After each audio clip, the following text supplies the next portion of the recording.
Hola, ¿qué tal amigos de Milenio? El día de hoy estamos en otro live con otros expertos hablando de un tema que tal vez sea recurrente en nuestras casas, en nuestra familia y con algunas personas con las que convivimos. Y esta es una emoción que ha sido también a veces mal empleada o que a lo mejor la tenemos reprimida, pero a lo mejor no hay que reprimirla y tal vez hay que saberla sobrellevar. Y para hablar de esto, del enojo, que es el tema del que vamos a hablar hoy, tenemos a tres expertos del tema que nos acompañan el día de hoy. Y voy a empezar a presentarlos. Me acompaña la doctora Sandra Aide Sánchez Palacios. Ella es doctora en psicoanálisis y psicoterapeuta en psiquicultura. Bienvenida y mucho gusto, doctora Sandra. Muchas gracias y buenas tardes, y pues espero que nos pasemos una tarde agradable sin enojarnos tanto. Esperemos que así sea. Por otro lado tengo a la doctora Olga Rojas. Ella es académica de la Facultad de Psicología de la UNAM. ¿Qué tal? Muy buenas tardes. Gracias, Brandon. Buenas tardes al auditorio. Buenas tardes a los panelistas. Y también tenemos al maestro Marcos Vicuña. Él es líder de bienestar y consejería del TEC de Monterrey y además psicoterapeuta familiar. ¿Qué tal? Buenas tardes. Gracias por la invitación. Un gusto estar aquí. Muchas gracias a los tres por estar aquí en este espacio. ¿Y qué les parece si comenzamos con una pregunta que tal vez puede ser muy básica, pero que tal vez también la gente se pregunte? ¿Qué es el enojo? ¿Qué pasa o qué sucede cuando nos enojamos? Entonces, comenzamos si quieren con la doctora Sandra y si quieren participar, lo pueden hacer los demás participantes. Bueno, Brandon, pues me parece que es una pregunta muy importante. Como bien dices, quizá justo por básica, es que hay que ponerle atención, ¿no? Porque finalmente no hay nadie que no haya pasado por ahí. No hay manera que no volvamos a pasar por ahí, y que además puede ser que la emoción venga de una manera en que quizá ni siquiera la estamos esperando. Entonces, bueno, de entrada, pues partamos por ahí, que es una emoción que es parte constitutiva de todos los seres humanos, yo diría de todos los animales. Entonces, en ese sentido, hay que ubicarla. De hecho, pues una parte de la labor de los cuidados primarios de cualquier infante tiene que ver con identificar este enojo, ¿no? Entonces, es algo con lo que tenemos que estar familiarizadas, y sobre todo saber que sí nos sirve para algo. O sea, es decir, quizá pueda ser una de las emociones no gratas, puede ser que no querramos pasar mucho tiempo en ese estado, pero sí nos funciona. Entonces, bueno, poner ahí que es una parte, es una alerta, nos sirve para identificar cosas desagradables. Quizá mis colegas podrán también hablar de la parte más técnica, pero también es una manera en que el cuerpo reacciona para protegerse. Entonces, efectivamente está ahí, va a estar ahí siempre, y pues a veces nos ayuda y a veces sí nos mete en problemas o nos pone en situaciones desagradables, ¿no? Yo ahí lo dejaría de entrada. Maestro Marcos. Sí, pues es muy importante lo que dice Sandra, ¿no? Es una emoción y por lo tanto los seres humanos somos susceptibles de experimentar esa emoción. Ya después platicaremos acerca de cómo se puede transformar en un sentimiento y las características que tiene este concepto. A mí me gustaría puntualizar que el enojo también es o funciona como una barrera, ¿no? Un mecanismo que nos permite establecer un límite con lo que sucede en nuestro entorno, lo que sucede en nuestro alrededor, y que evidentemente no nos está gustando o parece que es algo injusto o es algo que atenta en contra de nuestra integridad, ¿no? Tanto emocional como física en un momento dado. Entonces, como todas las emociones, cumple con una función. Doctora Olga. Sí, muchas gracias. Pues justamente el enojo es parte de lo que en psicología se conocen también como sentimientos y emociones, que en realidad son constructos que hacemos los que estudiamos este tipo de elementos, y que son como etiquetas que ponemos a una serie de elementos. En particular, el enojo o la ira está compuesto por diversos componentes, incluyendo algo que se llama arousal o excitación o alertamiento generalizado. También está compuesto por una reactividad al estrés muy incrementada, y tiene una respuesta fisiológica concomitante. Nuestro cuerpo cambia ante el enojo, y también a su vez es una conducta. Expresamos el enojo a partir, por ejemplo, de gestos, a partir de posiciones corporales, pero en los humanos es muy curioso porque muchas veces nuestro enojo lo expresamos incluso en la prosodia de nuestras palabras y en las palabras que utilizamos. Los activadores comunes del enojo son aquellos elementos o estímulos percibidos como amenazantes o aversivos, y que en general podemos conocer cotidianamente como provocaciones. Me provocó y entonces yo me enojé. Justo esta parte de la parte fisiológica del enojo, creo que también tiene que ver mucho con cómo funciona nuestro cerebro, y creo que como lo compartían también Marcos y Sandra, la doctora Sandra, me parece que también tiene que ver con algo o un proceso que tenemos todos los seres vivos. ¿Cómo funciona o qué sucede en nuestro cerebro cuando nos enojamos? Doctora Olga. Pues es muy interesante tu pregunta, y voy a tratar de ser muy breve porque a mí me dan hebra y yo saco hilo, o algo así dice el dicho. Entonces voy a tratar de ser muy breve. En general tendríamos que ver que respondemos en términos de enojo no solo con el cerebro. Nuestro cerebro está adaptado, está hecho para sensar todo nuestro cuerpo, y particularmente una cosa que se llama interocepción, es decir, todos los cambios viscerales que tenemos. Cuando nos enojamos es frecuente que decimos, bueno, hasta sentí calor, me dolió el estómago, cerré los puños y sentí ganas de golpear y demás.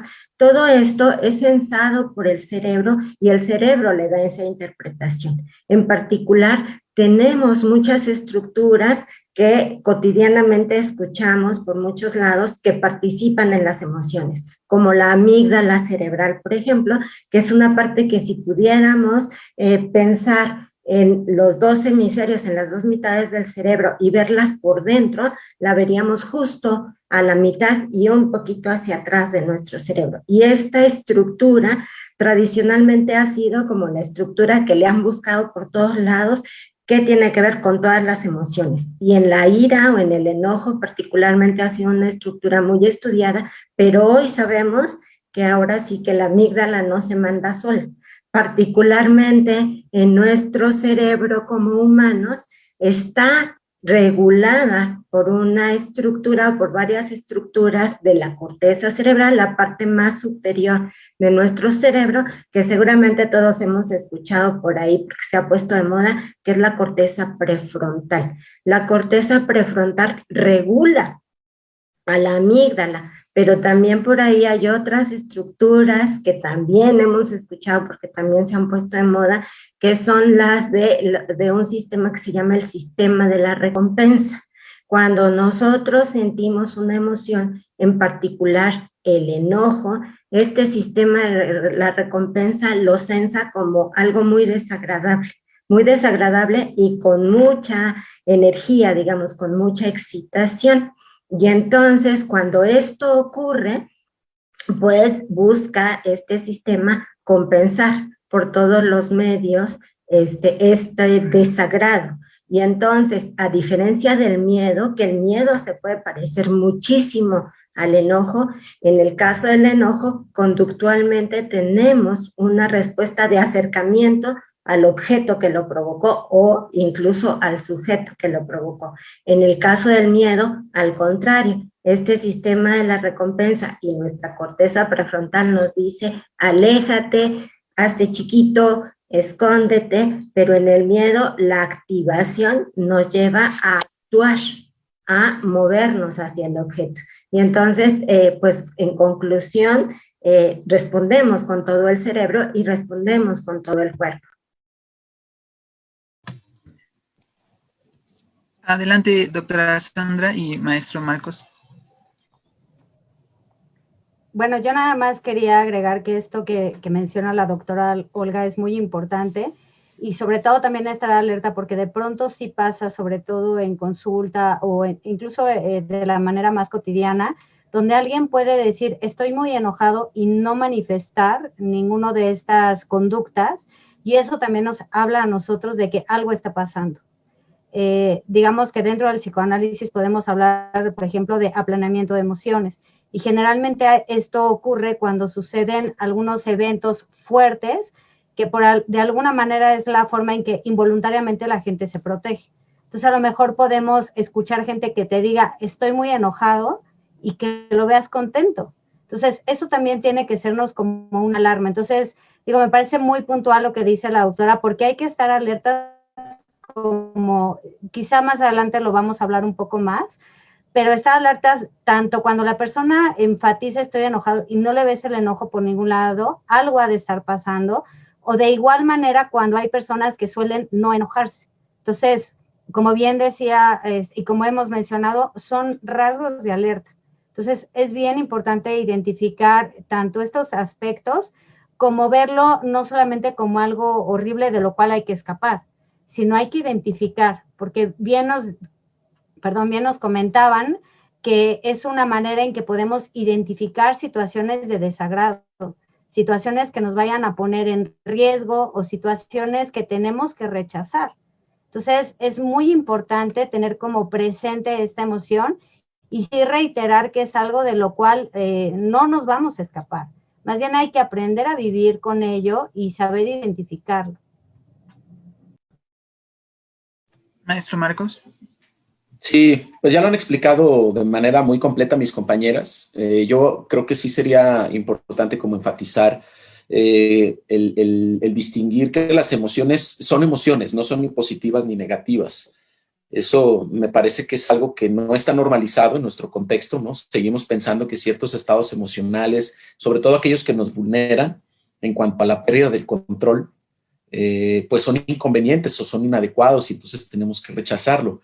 Y la parte fisiológica y la parte de la biología, pues es muy importante porque a final de cuentas las investigaciones y el conocimiento que hemos adquirido en los últimos años en torno a cómo funciona el cerebro desde una perspectiva metabólica y biológica, pues nos hace entender y nos hace justamente establecer estas diferencias en las cuales pues habemos personas con ciertas características, con mayor sensibilidad en ciertas áreas de nuestro cerebro que condicionan respuestas muy particulares, ¿no? Entonces, la parte psicoeducativa es muy importante para que nosotros aprendamos a establecer mecanismos de autorregulación que precisamente eviten el que estemos en situaciones inconvenientes o tomemos malas decisiones bajo la influencia de cierto funcionamiento en particular de nuestro cerebro, ¿no?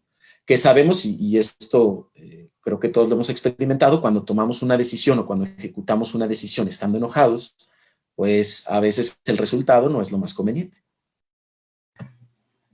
Maestro, creo que dijo algo muy, muy interesante y que me gustaría abordarlo, que las emociones son emociones y no existen emociones buenas ni emociones malas. Y me gustaría profundizar un poco más en esto porque creemos en la sociedad que el enojo es una emoción negativa y que nos va a llevar a la ira y que nos va a llevar a la destrucción. ¿Cómo podemos explicar a las personas, a la gente que nos está viendo, que el enojo es una emoción que nos puede dar a todos y que no necesariamente el sinónimo de enojo es destrucción? Maestro Marcos, y si quieren luego seguimos. Sí, bueno, pues creo que en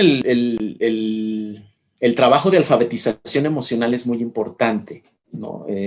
Porque hay mucha confusión incluso en los términos y desde la perspectiva en la que se aborda, ¿no?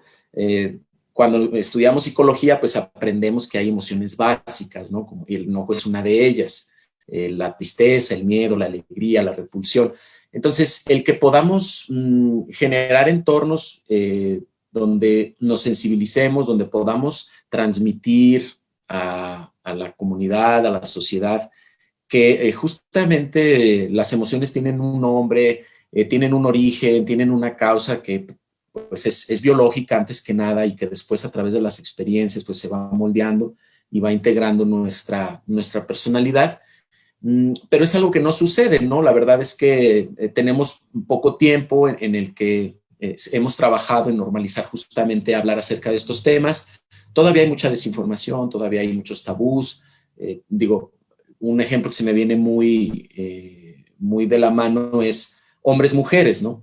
Todavía hay una educación emocional muy precaria, por cierto, para hombres y hay una educación emocional para mujeres. Entonces, estos roles también que dependen del sexo, pues es algo en lo que estamos trabajando, es algo en lo que la sociedad va sensibilizándose, se va concientizando y tenemos que trabajar en función de eso, ¿no? De la psicoeducación para que las personas aprendamos a identificar, aprendamos a poner nombres, aprendamos a entender cuáles son los entornos o los contextos que detonan ciertos estados emocionales e, insisto, regularlos cuando así se requiera. Doctora Sandra. Sí, a mí me gustaría completar esto que dice el compañero Marcos, mencionando que a lo mejor hay momentos donde efectivamente el enojo nos puede llevar a la destrucción, pero no pensar que la destrucción sea algo siempre que hay que evadir.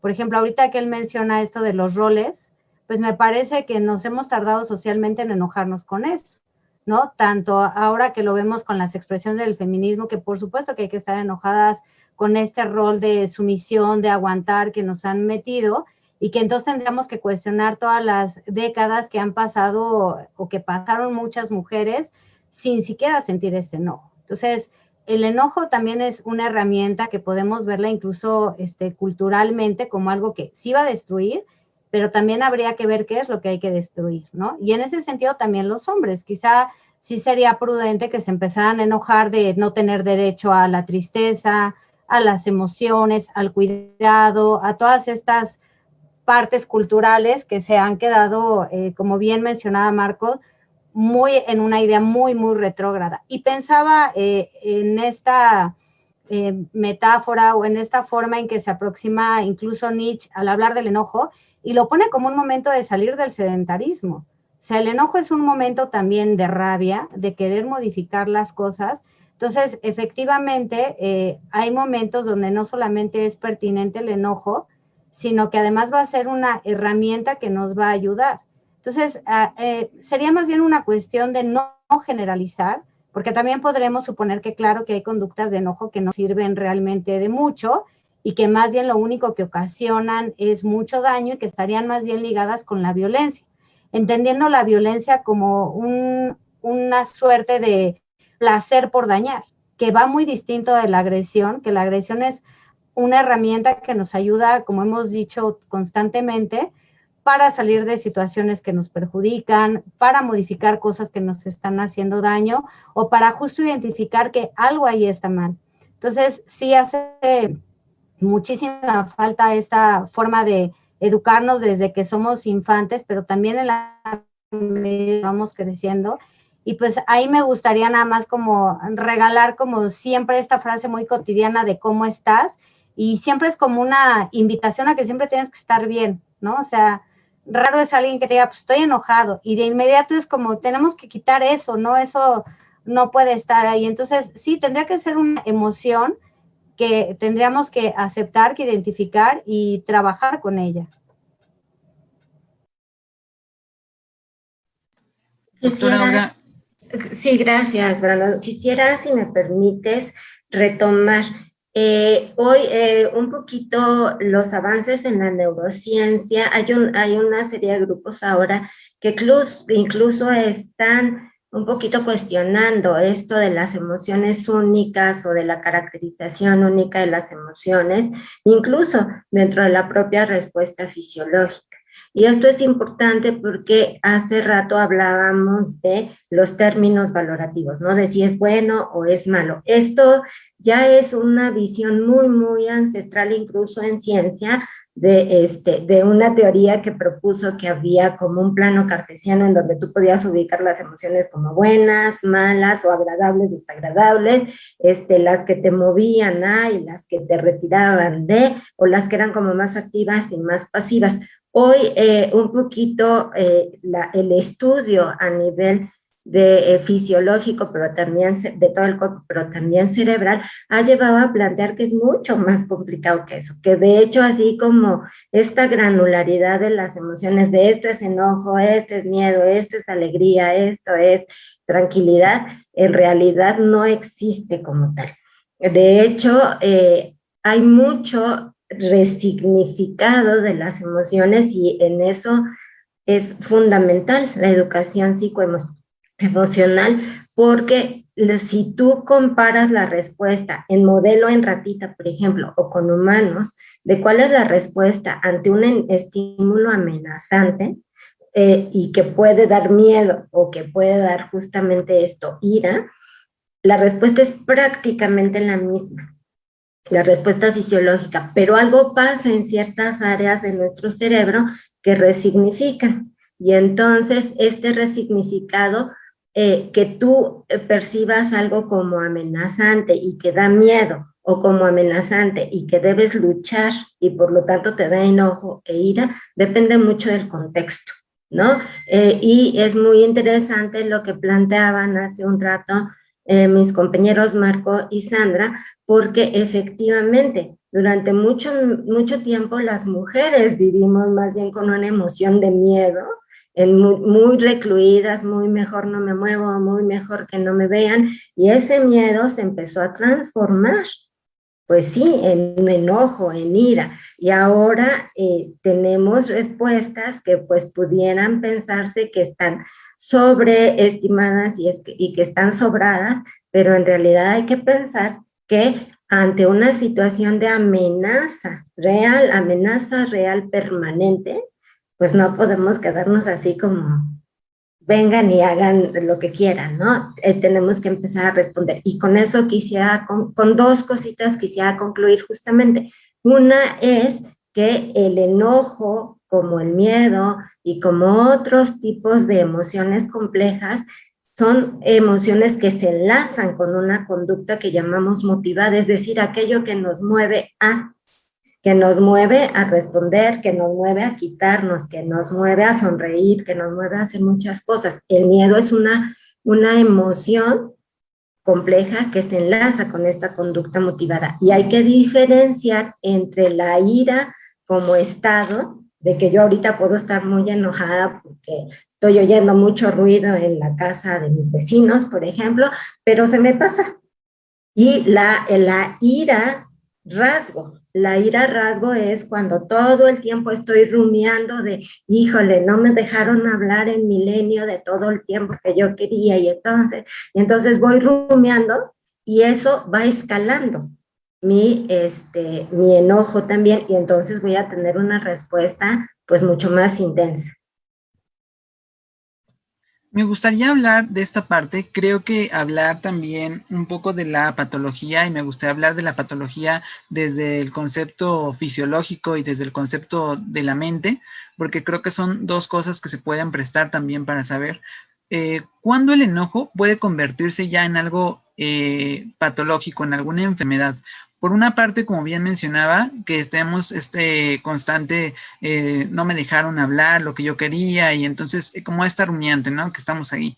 Pero también hay otra parte en donde a veces este enojo, pues para no expresarlo, lo reprimimos, porque tenemos conceptualizado que debemos de reprimir porque es una emoción negativa.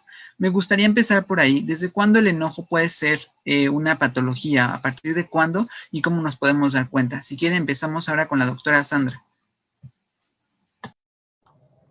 Bien, pues me parece que es importante, con todo lo que hemos hablado, me parece fundamental saber que es complejo de entrada, ¿no? Entonces, caeríamos en un error si caemos ahorita en cosas simplistas, pero tratando como de ubicar de cuándo podemos estar hablando de patologías, pues sí de entrada podríamos ponerlo muy en métrica, por ejemplo, tanto así como en intensidad como en temporalidad.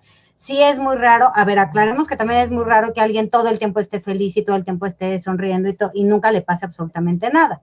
O sea, sí me parece importante no satanizar tanto el enojo, pero sí podemos suponer que cuando alguien se enoja de manera constante, no lo quiero poner ni en días ni en horas, ¿no? Pero algo constante y además muy intenso, que empezamos a ver.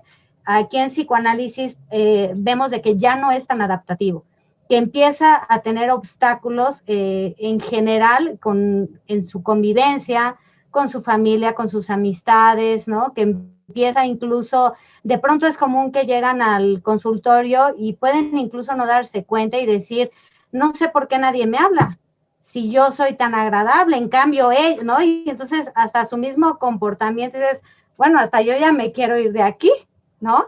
Entonces, hay muchas veces que ahí podemos empezar a ver como algo ya más patológico, algo que empieza a mermar en sus relaciones y más todavía cuando ni siquiera son conscientes de eso. O sea, cuando incluso creen que es el contexto el que está constantemente amenazando, ¿no? O sea, como si pareciera que todos los demás le están haciendo daño por muchísimas razones.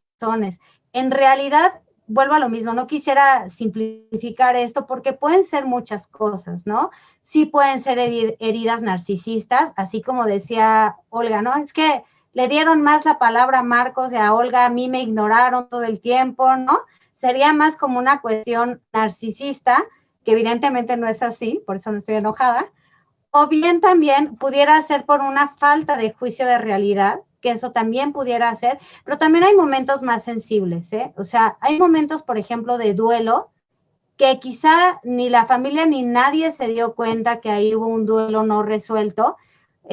Quizá iremos para allá, o no sé si iremos para allá un poco más adelante, pero quizá en esta situación de pandemia, pues a lo mejor de pronto nos encontramos más enojados que de costumbre, ¿no? Y quizá decimos, no, pues estoy en casa, tengo la fortuna de poder hacer las labores desde mi casa y quizá no nos damos cuenta que efectivamente a todo mundo o a la gran mayoría nos frenaron las actividades.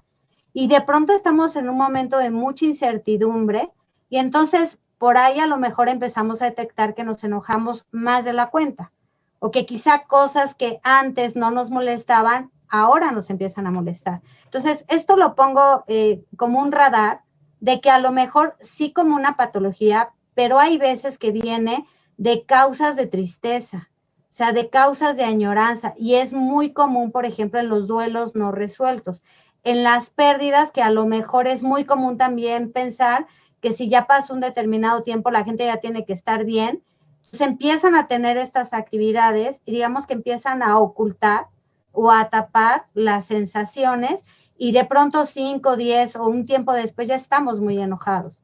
Entonces, son como algunos puntos que podríamos acotar, pero sí es importante saber que es complejo determinar cuándo hay un enojo. Digo, tampoco caigamos en el error de decir que el movimiento feminista está siendo patológico, porque no, tenemos razones de sobra para que el enojo, mientras las condiciones no se cambien, pues no se acabe este enojo, ¿no? Yo con eso dejaría que mis compañeros también, si quisieran colaborar.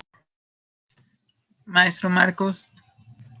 Sí, gracias. Pues básicamente tiene que ver con eso, ¿no? Con la funcionalidad, con la capacidad que tengo para, pues, llevar mi día a día con un cierto nivel de equilibrio, con un cierto nivel de satisfacción, con un establecimiento de metas, también la conveniencia que yo pueda tener para las personas que me rodean, porque a veces podemos nosotros creer que estamos muy bien y la verdad es que nuestras relaciones, la manera en cómo interactuamos en las diferentes esferas, que puede ser nuestra familia, nuestro trabajo, las amistades cercanas, pues no está funcionando de una manera adecuada. Y son indicadores, ¿no? Que nos deberían ayudarnos a detener un poco nuestro ritmo y pensar si necesitamos hacer algún cambio, si necesitamos reflexionar en algunas conductas, en algunas actitudes en lo específico. Pero creo que lo patológico, digo, y el mismo DSM-5, ¿no? Que es este manual diagnóstico y estadístico de los trastornos mentales, que mucho de nuestro trabajo como nos da un encuadre, pues habla de estos niveles de funcionamiento, ¿no? Entonces dice, si la persona se ha deteriorado en diferentes esferas de su vida y no obtiene satisfacción y no obtiene resultados y no puede desenvolverse de manera adecuada, bueno, pues entonces podríamos estar ante la presencia de un cuadro patológico, ¿no? Que evidentemente pues tiene que ser diagnosticado por un especialista o por un equipo multidisciplinario de especialistas, sobre todo en temas de salud mental, que es algo muy complejo. Doctora Olga, ¿algo podría también suceder en nuestro cuerpo si por una parte reprimimos el enojo o si estamos constantemente enojados? Sí, es muy, muy bonita tu pregunta, Brandon, porque, y retomando un poquito esto de la patología, es muy interesante porque en general, y hay muchos estudios al respecto, se ve que la mayoría de nosotros podemos resignificar ese enojo a partir de la psicoeducación, por ejemplo, aprender a identificar cuáles son estos estímulos que nos provocan o que sentimos amenazantes y resignificarlos y podemos controlar ese enojo. Cuando se toma en neurociencia hay una cosa que le llaman algo así como la vía corta o la vía rápida, que es paso directo de la emoción y la sensación displacentera a responder de una manera violenta o agresiva sin pensar en que a lo mejor lo que estoy interpretando en el otro no era que se estuviera riendo de mí, sino que estábamos charlando tranquilamente y demás, ¿no? Esta resignificación es fundamental. Entonces, cuando hablaba hace un rato de la ira como rasgo, más que como estado, es curioso porque los psicofisiólogos, que son estos que miden otras respuestas periféricas, por ejemplo, la respuesta de sudoración palmar o la respuesta muscular del rostro o incluso la frecuencia cardíaca y la asocian con eventos psicológicos como las emociones, por ejemplo, se han dado cuenta que quienes están en ira, rasgo, es decir, tiempo en el que estoy permanentemente rumiando, enojada, etcétera, presentan varias características que conductualmente, así a simple vista, no se ven. De esos son como estos que describía Sandra un poco, ¿no? De los que incluso pueden parecer felices, dicharacheros y demás, pero que como dirían las abuelas, ¿no? Pero no le digas mi alma porque ya responde de una manera. ¿Qué pasa a nivel, y si me permites ampliar un poquito, psicofisiológico? El enojo provoca, entre otras muchas cosas, que el sistema inmunológico responda como si estuviéramos frente a una agresión real, como si estuviéramos frente a una posibilidad pues de daño real. Y una de las respuestas es justamente la liberación de ciertas moléculas proinflamatorias. Entonces el enojo nos provoca inflamación. Por eso de repente me estoy autorreflexionando en este momento, nos duele el intestino, ¿no? Si tengo colitis, si tengo gastritis, si tengo tal cosa. Estas citocinas, moléculas, así se llaman las moléculas, estas citocinas proinflamatorias también le llegan al cerebro y el cerebro eso lo sensa como un estado de peligro tremendo y el cerebro lo que dice, hay que responder como sea. La vía rápida entonces es, yo interpreto que lo que me está pasando corporalmente es algo muy grave, estoy en peligro real, el cerebro dice, pues salgamos de esta. ¿Y cómo salimos de esta? Pues no te fijes en quién está enfrente de ti, ¿no? Sino responde. Y de hecho, también la cognición se ve afectada en estos casos. Por ejemplo, justamente la vía rápida de respuesta al enojo como que anula a la corteza prefrontal. que algunos le llaman el Pepe Grillo del cerebro, ¿no? El que nos dice, no, cálmate, no, no va por ahí. Anula la corteza prefrontal y se dispara. Pero una cosa bien interesante es que nuestro foco atencional se vuelve muy persistente. Olvidamos todo lo que todas las señales que están alrededor, las podemos obviar, las podemos filtrar y solo nos centramos en que, pero es que y tenemos estas frases, ¿no? De, te fijaste que se me quedó viendo todo el tiempo y demás, y tú dices, sí, pero estábamos en este contexto, ¿qué pasa ahí? Que tanto tu atención como tu toma de decisiones se ve afectada. Entonces, en conclusión, sí, no es bueno detener el enojo, lo que es bueno es resignificarlo. La parte psicoemocional aquí es, perdón por lo que voy a decir, pero nuestra educación psicoemocional como país está pues muy, muy demeritada, ¿no? Porque nos callamos un montón de cosas, nos da pena decirlo, y eso en lugar de ayudarnos a reconocernos como entes susceptibles de emoción y que nuestro cuerpo responde a esa emoción, pues nos hace ollas express de repente, ¿no? Y hablando un poco también ya de las soluciones, por así mencionarlo, que como hemos mencionado no es una solución y hay que reprimirlo, sino hay que trabajar en la emoción, como trabajamos todas, como trabajamos la alegría, como trabajamos la tristeza. Hay varias, hubo una vez una campaña en televisión donde te decían que deberías de contar hasta 10. No sé si la llegaron a ver, pero en la campaña te decían, si estás enojado, cuenta hasta 10 y ya luego haces lo que quieras. Estas técnicas, maestro Marcos, ¿nos ayudan a enfrentar esta situación cuando nos enojamos o es imposible poder hacer las prácticas? No, sí, definitivamente sí sirven porque tienen, digo, es como ese conocimiento empírico popular, ¿no? Pero al final de cuentas tiene una base muy, muy importante, que es justamente conectar la amígdala con el neocórtex, ¿no? El romper con esto que se le denomina secuestro amigdalar, que es que estamos secuestrados por esta parte primaria de nuestro cerebro, que nos hace actuar quizás sin reflexionar en cuáles pueden ser las consecuencias. Entonces, el contar hasta 10, pues justamente permite que tengamos una perspectiva más amplia y distinta acerca de eso que está sucediendo y que nos molesta, y que podamos establecer y que podamos prospectar el posible escenario de consecuencias si actuamos de la manera en que nuestra emoción nos está dictando, ¿no?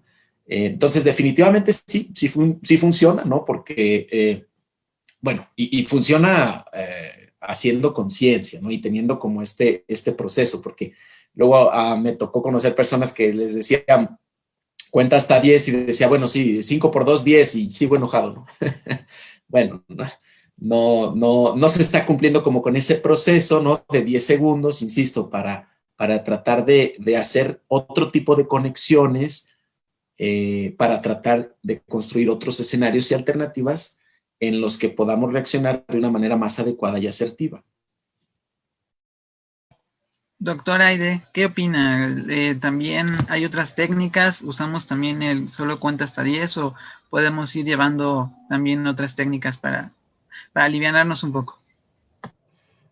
Yo sería partidaria, como bien dice el maestro Marcos, o sea, hay cosas de dichos populares que es sabiduría, así le llamamos, ¿no? Sabiduría popular. Entonces tampoco hay que tirarlo a la basura. Sí me parece que tampoco hay que ponerlo solamente como si fuera una única manera para tratar de lidiar con eso. Yo creo que lo importante también es en determinados momentos preguntar qué es lo que nos lleva al enojo.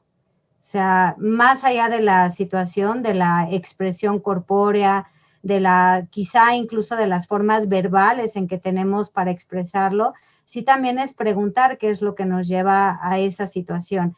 En la medida en que efectivamente podamos irlo identificando, pues podemos ubicar desde quizá personas a las que les tenemos más confianza y que podemos desahogar estos momentos de enojo, de rabia, porque como bien decías hace un momento, pues reprimirlo todo el tiempo, como también dijo la doctora Olga, pues va a ser en un momento que sea esta olla express y entonces más que beneficiar va a ser algo perjudicial.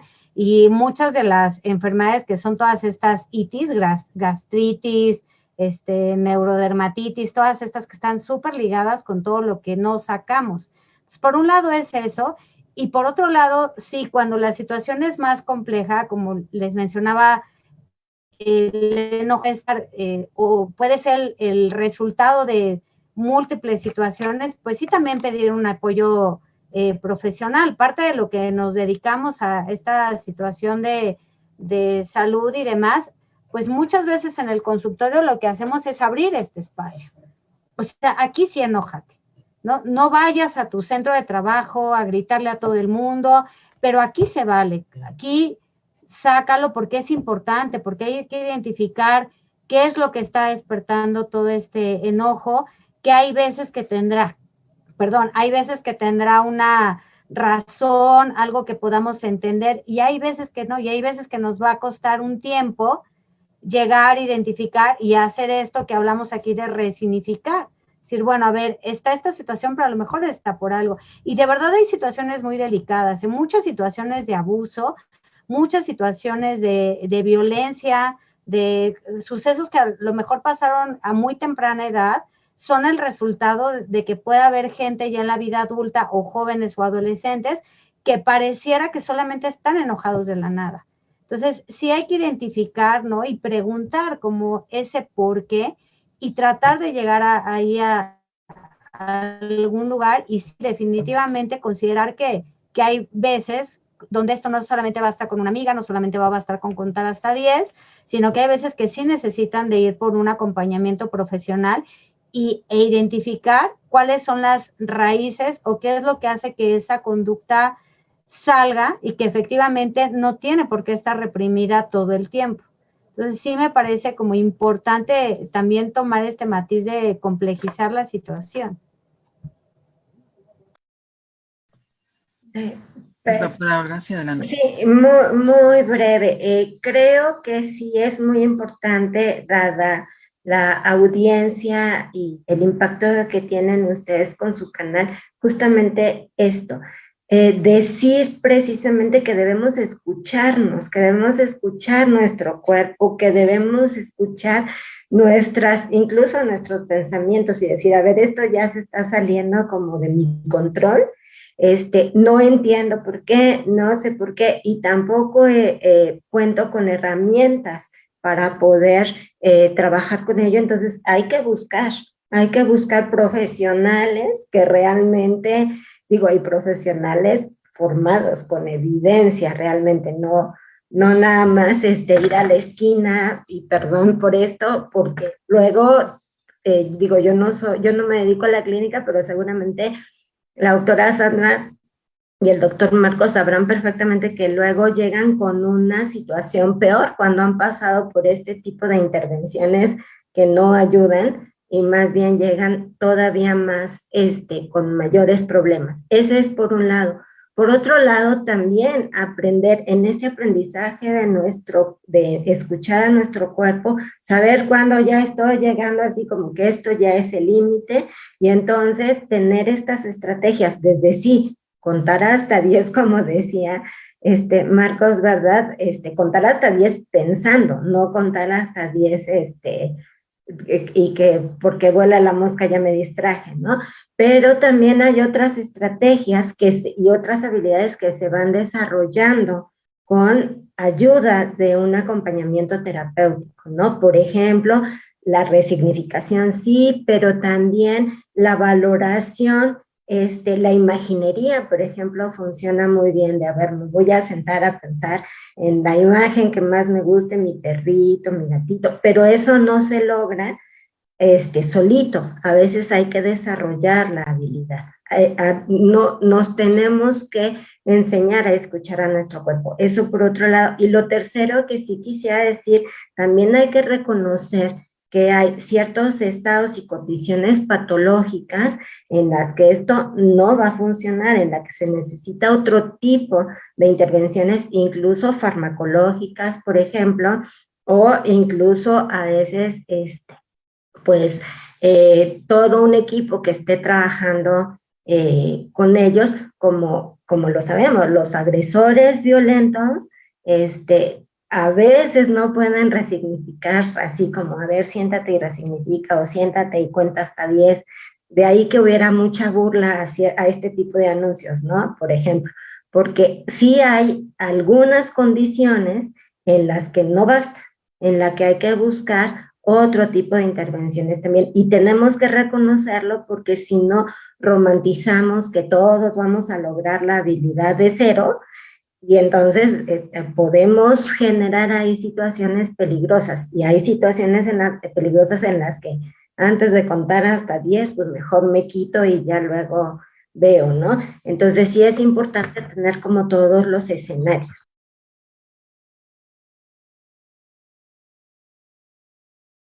Esta parte me gustaría también hacer un poco énfasis o que me explicaran un poco. Hemos hablado de cómo nosotros podemos tranquilizarnos en un momento de enojo, de estrés, de furia, de ira, pero cómo podemos calmar tal vez a la otra persona que estamos viendo que se está molestando, que se está enojando. Es puede ser también ayudarlo, o es un proceso que hay que llevar en solitario y darnos cuenta por nosotros mismos. Maestro Marcos. Esa es una pregunta muy interesante. Yo creo que un elemento importante es la pauta relacional que tengamos con la persona, ¿no? Es decir, si es alguien conocido, si es alguien que me importa, con quien tengo un afecto, o si es alguien con quien tuve un altercado en la calle. A lo mejor no podemos nosotros inducir un estado de tranquilidad, una disminución en el enojo, porque depende de muchas características individuales, ya lo platicamos. Pero sin duda podemos evitar que una situación de conflicto se haga más grande. En eso sí podemos trabajar y podemos nosotros tener una conciencia que justamente anticipe cuáles pueden ser los escenarios, lo que ya mencionaba yo anteriormente. Si veo que una persona ha perdido el control, se encuentra muy molesta, y qué conductas, qué actitudes de mi parte harían o provocarían que esa molestia se incrementara, ¿no? O por el contrario, qué cosas podrían ayudar de alguna manera a, insisto, si no tranquilizarla, al menos que el conflicto no se haga más grande, ¿no? Si hay una cercanía, si hay un conocimiento, un vínculo, me parece que sí podemos nosotros, con algunos mensajes, algunas palabras, mostrar empatía, sobre todo reforzar mucho esta parte de te entiendo, tienes toda la razón, validar mucho la emoción es importantísimo, ¿no? Para tener esta acción de contener y de acompañar. Entonces, cuando nosotros validamos y legitimamos una emoción, pues ayudamos que la otra persona se tranquilice, ¿no? Estas palabras de te entiendo, tienes toda la razón de estar molesta o de estar molesto, yo me sentiría igual en tu lugar, ¿no? Ayudan y nos pueden permitir intervenir de una manera más adecuada, pero desde mi punto de vista sí influye mucho el tipo de relación que tengamos con la persona. Doctora Aide, ¿es necesario que alguien nos acompañe, o podemos hacer el proceso solo, o no deberíamos hacerlo solos, o como dijo el maestro Marcos, tiene que también depender de la persona que nos acompaña? Yo creo que es muy importante, como dice Marcos, primero ubicar en qué tipo de relación estamos, ¿no? O sea, sí es muy importante quitarnos de la idea de que tenemos que resolverlo todo y tenemos que estar todo el tiempo para todo el mundo. Por más que queramos a una persona, pues identificar que podemos no lograr hacer una buena empatía, no lograr escuchar bien, o que bien nos podemos sentir afectadas, afectados, y que en lugar de favorecer una relación la pongamos mucho peor.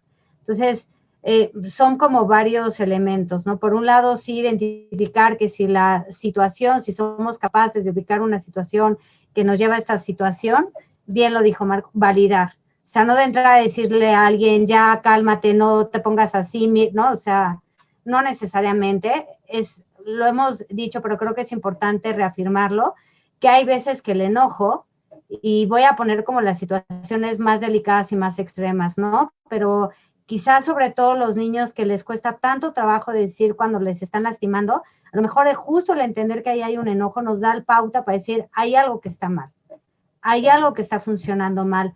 Hoy yo les podría decir que me dedico a la clínica, pero también a la docencia.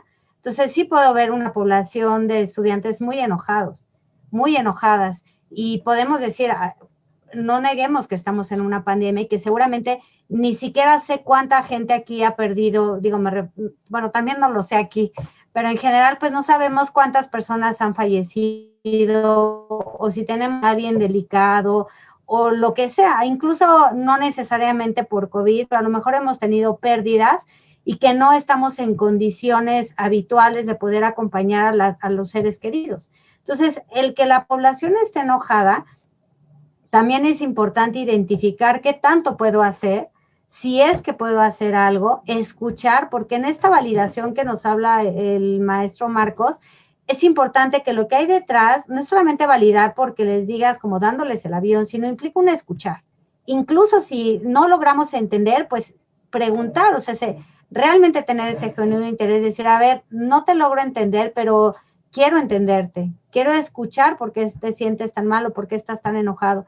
Y sí nunca cerrarnos a la posibilidad de decir, tengo que ir con un especialista, y aquí lo hemos mencionado mucho, hay veces que pues a lo mejor un enfoque psicoterapéutico puede ayudar, o a lo mejor, como decía el doctor Marcos, puede ser algo de multifactorial. Entonces, a lo mejor necesitamos un equipo distinto para poder atender esto. Entonces, yo creo que lo importante serían varios aspectos, pero voy a tratar de reducirlos por lo menos en 3. No simplificar el enojo, o sea, pensar que, ya que se le pase, ya cálmate, ya relájate, no necesariamente. La otra sí sería esta situación de empatía, de escucha, y finalmente pensar que a lo mejor se tiene que canalizar. O sea, que el enojo no es algo que simplemente tenga que ser borrado y anulado, sino hay que escuchar qué hay detrás, desde que pueda haber algo fisiológico, como ya nos compartió la doctora Olga, o pensar que puede haber otras razones y no reducirlo a algo que se tiene que aniquilar, o como tú nos preguntabas hace rato, algo que solamente hay que reprimir, sino hay algo que hay que atender y que las razones de ahí pueden ser variadas y múltiples. Me gustaría, si es posible, Brandon, ya tanto la doctora Sandra como el doctor Marcos han hablado pues de una manera muy clara y muy precisa de qué hay que hacer, pero también es muy importante detectar que si yo estoy en riesgo ante el enojo del otro, no me puedo parar a decirle, a ver, vamos a dialogar, por favor, en este momento y a resignificar y demás, porque estoy en riesgo. Entonces también debemos identificar cuando me toca quitarme, así sea mi familiar más querido, etcétera, y en otro momento poder incluso, sí, a partir de la validación, del reconocimiento de que es una emoción importante y que hay que tener presente, pues sí, sugerir incluso que esto se está saliendo de control y que tenemos que buscar otro tipo de apoyo, ¿no? Y lo otro, creo que es muy importante también asumir, y aquí otra vez estoy pensando en voz alta desde la autorreflexión, qué tanto estamos construyendo sociedades y culturas que nos están llevando no a sentir más enojo, porque eso ya vimos que es pues importante la presencia de este tipo de emociones como cualquier otra, pero más bien sociedades que nos están llevando a rumiar todo el tiempo de, mi vecino es un mala onda, etcétera, o incluso lo vemos, perdón que me meta en esto, pero en ciertos spots de las campañas políticas ahorita de te están queriendo hacer daño, te están viendo la cara, etcétera. Entonces, pues lo que estamos haciendo es, en lugar de prevenir no el enojo, sino una respuesta violenta o agresiva ante esto, que es lo que creo que hay que prevenir, nos estamos convirtiendo en sociedades que generan este tipo de rutas, ¿no? De solución. Por eso yo insisto, qué maravilloso trabajo el que hace la doctora Sandra y el doctor Marcos de la psicoeducación, reconocer, validar, identificar y resignificar es lo que creo que pues nos va a hacer prevenir muchas de las cosas también que nos están llevando a cosas pues terribles, ¿no? A nivel mundial incluso. Y creo que han tocado un tema muy, muy interesante, que es la pandemia, y la pandemia también pues nos ha puesto también con algunas emociones que teníamos y que a lo mejor hemos enfrentado en estos últimos días de encierro. Entonces, me gustaría preguntarles, maestro Marcos, el convivir, el estar encerrados a veces nos genera estrés y esto a su vez nos puede llegar también a generar enojo con la familia. ¿Cómo podemos hacer para llevar una buena relación y no evitar conflictos? Sin duda la comunicación es muy importante, ¿no? Que en la familia exista un contexto y un entorno de seguridad en la que sus miembros sientan la confianza de poder expresar lo que sienten, cómo están viviendo justamente el encierro, porque creo que uno de los retos más importantes es que no diferenciamos los espacios y los seres humanos necesitamos un lugar para nosotros mismos del cual apropiarnos, ¿no? Particularmente con los jóvenes, las escuelas cumplen con esa función. Es donde ven a sus amigos, es donde tienen las relaciones más significativas en esa etapa de su vida. Entonces, al perderse esta posibilidad y al estar en una sobreexposición a los mismos estímulos, los mismos recursos tecnológicos resultan muy, muy cansados porque también los utilizas para distraerte, ¿no? Entonces, este agotamiento y este cansancio se pone de manifiesto. Creo que uno de los elementos fundamentales es ese, ¿no? El que se comunique, el que se genere un entorno de seguridad. Algunas familias dedican un día a la semana por la noche, ¿no? Para platicar acerca de cómo les ha ido, qué preocupaciones tienen, cómo van algunos proyectos. Y es un espacio donde no se juzga, donde no se llama la atención por algún incumplimiento de una tarea o alguna situación en particular, sino simplemente es para eso, ¿no? Para escucharse, para reconocerse a través de la conversación, ¿no? Doctora Sandra. Sí, quisiera nada más también completar que también es fundamental que nos demos cuenta que así como el sector salud médico está poniendo mucho de su parte para tratar de atender todas estas situaciones por la pandemia, pues que también dentro del campo de la salud clínica, dentro de la salud mental, dentro de las emociones, pues también habemos mucha gente que hemos estado atendiendo. Quizá cada vez más se ha difundido y quizá cada vez más, incluso dentro del mismo sector médico, se ha visto la necesidad de enfatizar esta situación de las emociones. Entonces, sí me parece importante saber que es una situación atípica y que hoy más que nunca, y sobre todo con esto que tú estás marcando claramente, que es totalmente inusual, que esperemos, ya cada vez se ve ahí una salida, pero esta salida va para largo. Entonces, ya llevamos un año, posiblemente nos vamos a aventar, no me voy a poner derrotista en esto, pero no creo que sea pronto en un mes, ¿no? O sea, y un mes ya es mucho tiempo para todo el tiempo que llevamos. Entonces, ahí sí yo haría, obviamente porque vengo de psiquicultura, pues sí, pues promocionar que hay este espacio donde somos gente profesionista, que estamos atendiendo también este tipo de cosas, pero hay espacios, como bien decía la doctora Olga, nada más que sí cuiden a dónde van, ¿no? Que chequen ahí la formación, que no sea cualquier lado, pero me parece importante que en esta situación tan atípica sí se den la oportunidad de saber que hay que ir también con especialistas, ¿no? Porque ya estamos sobrepasados, sobrepasadas, ya es una situación muy difícil, entonces sí es importante saber que estamos también teniendo encuentros, lecturas, eventos donde nos hemos ido también sobre la marcha, pero también con una entrega profesional y rigurosa de qué podemos hacer en esta situación, porque como bien dice el maestro Marcos, es mucha la situación. Entonces, si hay familias que han logrado tener algunas herramientas, qué maravilla, pero no es el caso de todas, y sabemos que además esto ha puesto en evidencia violencia intrafamiliar que ya estaba y que ahora está todavía más de manifiesto, o bien situaciones que volvemos a lo mismo, que a lo mejor no estaban, pero que sí es muy difícil, ¿no? Y que la situación de México es muy, muy diversa, que no todo el mundo vivimos con las mismas dimensiones en las casas, que a lo mejor lo ideal sería, bueno, cada quien a su habitación, pero sabemos que la gran mayoría de los mexicanos y las mexicanas no tenemos una habitación. Entonces, es muy difícil decir, háganse un espacio cuando sabemos que la gran mayoría no está así, que a lo mejor hay, al contrario, que hay familias que no han podido quedarse en casa porque tienen que salir a trabajar. Entonces, es un riesgo constante.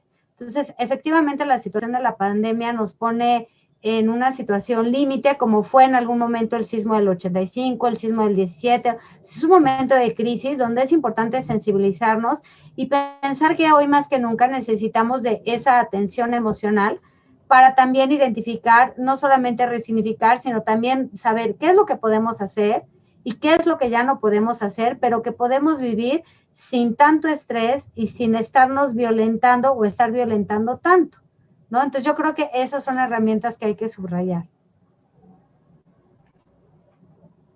Doctora Olga. Pues la verdad es que no tengo mucho que decir al respecto porque como indicaba y me curé en salud, como decimos siempre, porque yo no me dedico a esta parte clínica, ¿no? Pero creo que sí es muy importante también validar que estamos ante una situación extraordinaria, extraordinaria en el sentido no del tiempo, sino de la magnitud de lo que estamos viviendo, pérdidas físicas, pérdidas emocionales, incluso pérdidas de que o más bien conciencia de que me doy cuenta de que no tengo las habilidades para convivir con mi familia como me gustaría, y demás, y creo que pues quisiera tomarlo también como un momento de oportunidad para las profesiones de la salud mental y de la psicoeducación, justamente de que hemos tenido una lección sota con esta pandemia, ¿no? Tenemos que voltear a buscar a estos profesionales que nos ayudan a generar las habilidades, ¿no? Entonces, creo que podría ser una lección interesante tomarla. Y la otra, pues, así como nos educamos en cuestiones de, muy de las disciplinas, pues también la necesidad de educarnos emocionalmente en el reconocimiento y aceptación de lo que sentimos, de lo que somos y de cómo actuamos ante eso que sentimos. Simplemente sería lo que yo podría decir. Muchas gracias, doctora. Me gustaría ir concluyendo un poco y que me platicaran un poco de lo que hacen en sus lugares de trabajo y dónde los podemos encontrar, por si surge alguna duda de de la audiencia, que pudieran encontrarlos en alguna parte. Si quieren, comenzamos con el maestro Marcos, luego la doctora Aide y luego la doctora Olga. Gracias, Brandon. Pues yo trabajo en el Tecnológico de Monterrey. Tengo la oportunidad de coordinar todos los esfuerzos enfocados para la promoción del bienestar integral, tanto para nuestros estudiantes a nivel preparatoria, profesional, posgrado, como padres de familia y personal docente y administrativo. Nosotros a nivel sistema TEC, pues contamos con diferentes iniciativas enfocadas justamente a proporcionar estos recursos y estas herramientas que permitan hacer frente a situaciones de inestabilidad o desequilibrio emocional. Tenemos una semana cada semestre que se denomina Semana Te Queremos y pues ahí presentamos diferentes acciones e iniciativas. Yo me encuentro físicamente en Campus Guadalajara y pues mi correo electrónico es la forma más sencilla de contactarme, es mvinicio@tec.mx. Gracias, maestro Marcos. Adelante, doctora Gracias. Sandra. Muchas gracias. Pues yo de base sí quisiera decir que soy docente, y esto más que nada también para invitar a toda la planta docente que nos encontramos en esta situación, pues también estar a la escucha de estos enojos por parte del estudiantado, incluso por parte de los colegas. Entonces, bueno, doy clases en la Universidad del Claustro de Sor Juana, también en la UNAM, en la Facultad de Políticas, y estoy dentro del equipo de psicoterapeutas, que somos un grupo multidisciplinario en psique y cultura. Entonces, me gustaría pues dejar el teléfono y las redes sociales, que son muy fáciles. Entonces, el teléfono en el que nos pueden localizar es el 55 81 00 83 05, perdón, y Psique y Cultura, es que ahí el lapsus, Psique y Cultura, así tal cual, en Instagram, en Facebook y en Twitter. Entonces, ahí muy fácil, nos contactan y bueno, ahí obviamente me pueden localizar a mí, pero también a todo este equipo. Somos un equipo grande y pues todos profesionales y con gusto de apoyarles. Doctora Olga. Sí, gracias. Bueno, pues yo trabajo en la Facultad de Psicología. Yo en realidad me dedico más a la investigación en neurociencias, en desarrollo del cerebro y pues trabajamos también con cuestiones como la microbiota y la relación que tiene el intestino con el cerebro y toda esta intersección y el cerebro. Además, pues también soy docente de la facultad, muy orgullosamente del pregrado, de la licenciatura, y también pues tenemos actividades de divulgación cada año, 3 actividades de divulgación, y nos pueden encontrar también como Semana del Cerebro Psicología, y ahí van a ver varias de nuestras cápsulas y demás. Mi correo, pues en realidad es como el personal académico que les voy a dar por si quieren contactarme. Es todo junto con minúsculas, olgarrojas.unam@gmail.com. Estaremos gustosos de escucharles y resolver cualquier duda. Y muchas gracias, Brandon, por la invitación. No, muchísimas gracias a ustedes por estar aquí, y también le agradezco a la audiencia por estar en un programa más, y pues con esto concluimos el programa de hoy, y muchas gracias de nuevo por todo lo que nos platicaron y nos contaron, que es de suma importancia durante esta pandemia. Muchas gracias, doctores. Gracias, Brandon. Muchas gracias a ti. Me trabé un poco, ¿verdad? Gracias. Gracias. Gracias, Brandon. Gracias. Pues ya lo que sigue es que vamos a cerrar la sesión. No sé si quieran, bueno, les platico un poco de lo que va después. Después esto se queda en Facebook, y entonces ahorita les paso el link, ahora sí, la liga exacta donde pueden encontrar